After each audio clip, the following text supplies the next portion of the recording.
abanyarwanda bose muri imbwa, abanyarwanda mwese muri mihimbiri, abanyarwanda mwese muri ababona.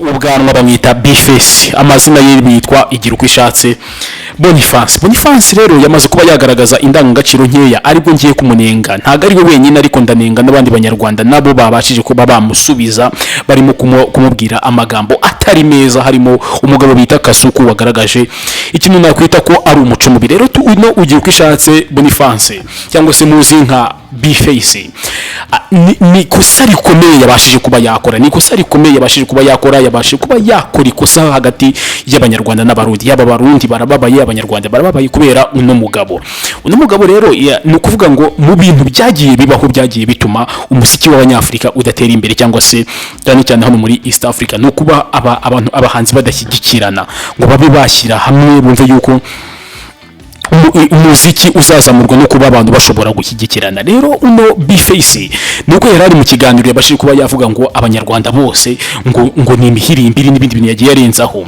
noneho ku buryo ari ibintu byababaje abanyarwanda benshi cyane, byabashije kuba byabatera agahinda.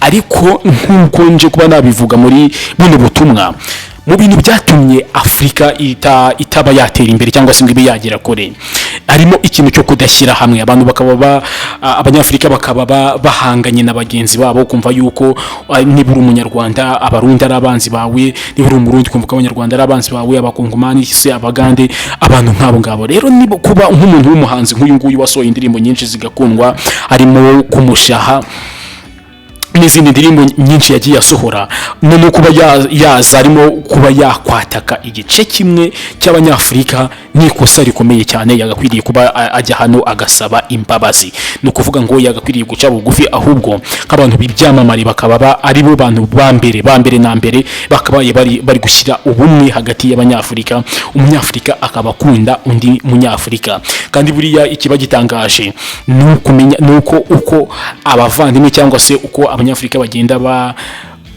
bashyira hagati ibintu bibatanya atari ibintu bibahuza, niko nabo bakomeza kuba baguma hasi, bakaba babura iterambere, yaba mu muziki yaba no mu iterambere bisanzwe. Kuko buriya mu ntwaro ya mbere yatumye abanyafrika bataba bagera kure ni ikintu cyo kudashyira hamwe, aho niba hari umunyafrika wagize ikibazo wumva yuko nta bitakureba, ariko Afrika ubundi muri abantu bamwe.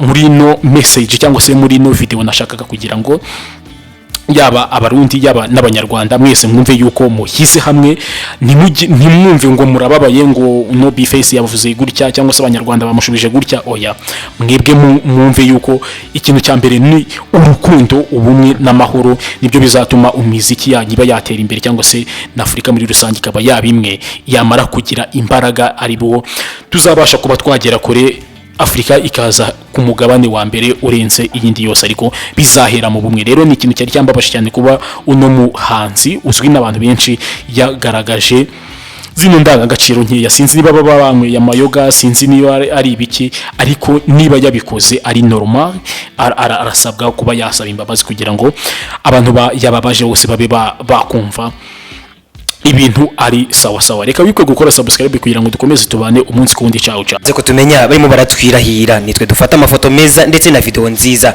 Ni Joy Photography. Ese wa ufite birthday, ubukwe ndetse n'ibindi birori byinshi cyane tutavuga aka kanya, niba udukeneye 556 110 7.